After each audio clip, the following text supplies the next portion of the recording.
Ayan po yung aking sibuyas. Bali 3 kilos po yan. Eh nag-hire po ako ng magpapataba. Ayan. Ayan po yan.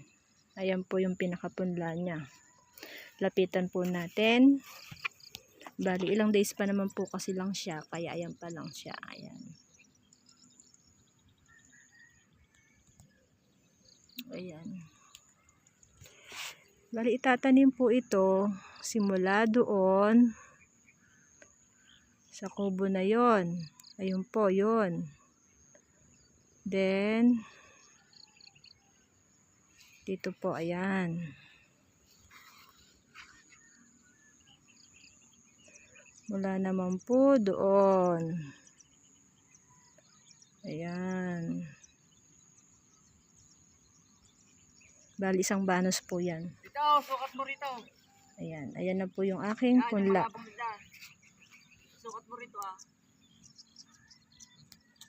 Thank you po.